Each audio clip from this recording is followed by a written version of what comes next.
Let's go back to Canberra now, where I'm joined by the Deputy Opposition Leader and Shadow Minister for Foreign Affairs and Trade, Julie Bishop. Julie Bishop, thanks for talking to us. Good evening. What's your reaction to the announcement this afternoon that there'll soon be 2,500 strong Marine Task Force on Australian soil, and also that our air bases will be used increasingly by US Air Force? We welcome this announcement. Over the past decade, particularly since September 11, the security and intelligence cooperation between Australia and the United States has strengthened, and now this enhanced military access to our defence bases completes that intense and deepening of our relationship.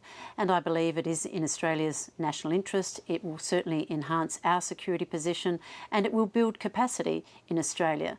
Also, it will provide the countries in the region with the support from the United States that they are seeking. I find that countries in our region are seeking more United States engagement, not less. And so overall, I think it's an extremely good announcement. It's been some time in the pipeline. The negotiations began some time ago, and I think it's appropriate, it's fitting that the announcement should be made during President Obama's visit that coincides with the 60th anniversary of the formalisation of our alliance with the ANZUS Treaty. Is there anything about the announcement you're uncomfortable with? No, I think it is an extremely good outcome for Australia, that we will have enhanced military access from the United States. It will mean that up to 2,500 Marines will rotate on a permanent basis through Darwin. I think it will be good for the local economy, and most certainly all Australians should welcome this announcement. China, India and Indonesia were all briefed about this announcement beforehand. What does that say about the sensitivities around this announcement and how it might be received in Asia? It's highly appropriate that we should inform our neighbours of the proposed announcement. It can have an impact on their activities, and it's appropriate that we should do so. I don't think it will come as any surprise to China, India or Indonesia that Australia and the United States are allies, and that we're seeking to strengthen and deepen our strategic and defence ties. China certainly hasn't welcomed the announcement. They said it may not be appropriate for the United States and Australia to contribute to a military build-up in the region. Are you worried it could increase tensions with China? I don't believe it will. I don't believe that the United States are seeking to contain China with this announcement or with any other announcements in recent days. There's been some speculation that the Trans-Pacific Partnership announcement excluded China. I don't read it that way at all. In fact, I think in relation to the TPP, the United States is looking to put together a group of countries that will form a free trade bloc in our region. It will set a high benchmark, and hopefully it will encourage other countries to join in, and that would include China. But is there a danger that by helping the US get a foothold in the Asia-Pacific region, we could be seen in that same region as turning our backs on the region? We're hardly helping the United States get a foothold. The United States has been in the Asia-Pacific region since the Second World War.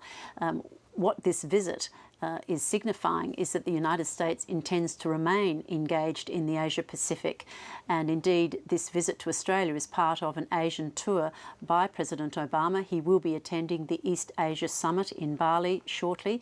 He'll be the first United States president to do so, because the United States has just joined that forum. So it's part of a message from the United States that they intend to remain deeply engaged in the Asia-Pacific.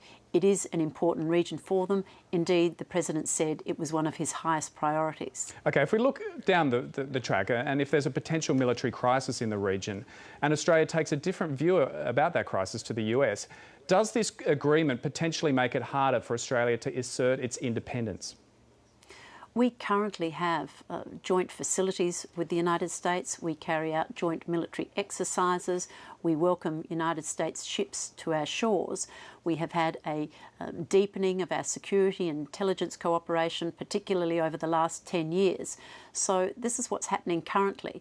The announcement today is an enhancement of that, but it doesn't change matters in that regard. OK, Barack Obama spoke more tonight about his plans to revive the Trans-Pacific Partnership, which is a free trade bloc that would pursue zero tariffs amongst those 9 member nations. Does the coalition support that goal? Yes, we certainly do. We support the Trans-Pacific Partnership and we support a high-quality, comprehensive free trade agreement. Since the Doha multilateral round stalled and there's been no appreciable progress for some time, we think it's important that nations continue to pursue opportunities to bolster international trade. And the Trans-Pacific Partnership, which was an initiative begun under the Bush administration, is an opportunity to bring together countries in our region and to finalise a high-quality trade agreement that sets high benchmarks. And so we certainly support that. And do you support that goal of zero tariffs within 12 months? The time frame is a little unclear. I don't know that it's actually within 12 months. They are proposing that progress be made, but I'm not sure that it would be completed in 12 months. I think it's more important to get it right, to set the right benchmarks and to encourage other countries to join.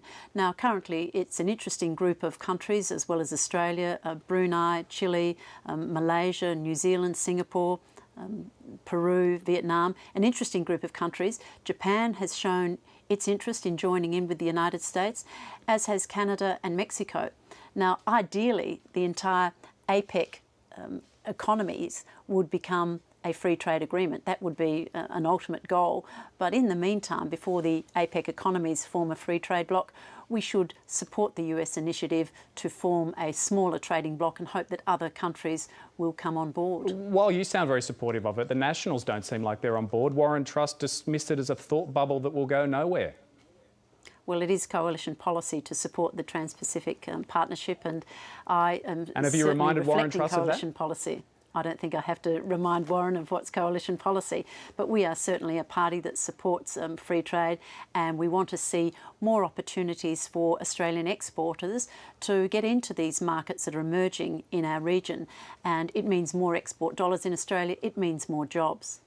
Economically, what is in it for Australia to be part of the Trans-Pacific Partnership, given that we already have free trade agreements with 4 of the other 8 nations who are part of the TPP?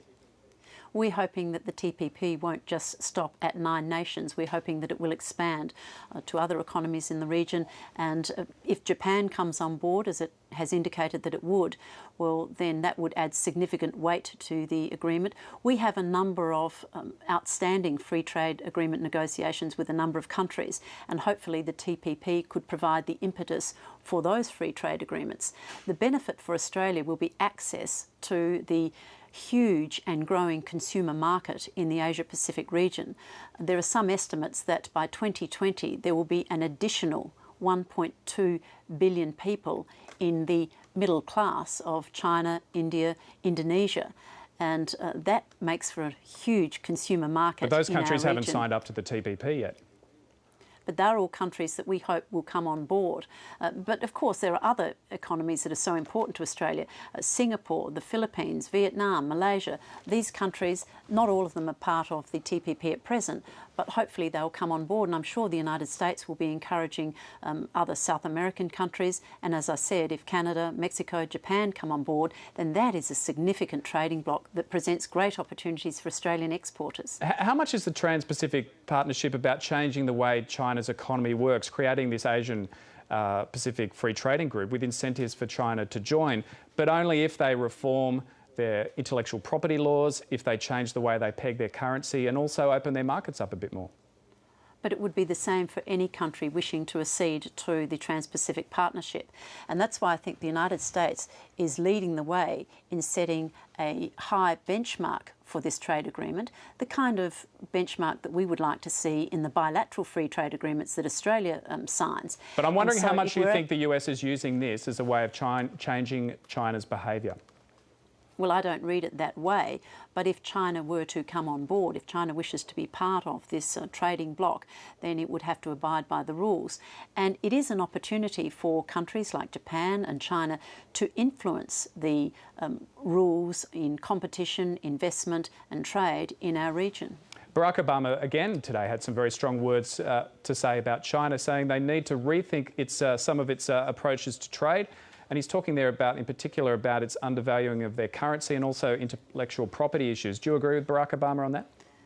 I certainly understand his concerns about intellectual property. That's often an issue in trade agreements, and we would certainly hope that in our negotiations for a free trade agreement with China, because you must remember that we have negotiations on foot with China and a number of other countries. They were begun back in 2005, and we've made little progress, I must say. Labor doesn't seem to have progressed the free trade agreement with China at all, and that's surprising given New Zealand has managed to sign a free trade agreement with China, even though they started at the same time as Australia. But issues of intellectual property, of course, come up in all free trade agreements, and particularly with China. So we would hope that in our negotiations, and if they were to be part of the TPP, that China would embrace the global rules base on intellectual property rights. And do you agree that they're undervaluing their currency and that they need to do something about it? The issue of the currency is a different matter altogether. I mean, China is not the only country that has a fixed exchange. Australia does not, but we did at one point. We obviously believe it's beneficial for our economy to have a floating exchange rate. China has not made that decision, and that is a matter for China. But if China were to join the TPP, and if the TPP sets the high benchmarks that the United States is suggesting, then there will be a number of conditions that will need to be met. And one of them would be about valuing their currency, wouldn't it? Well, this is to be seen. Everything's on the table, as I understand it.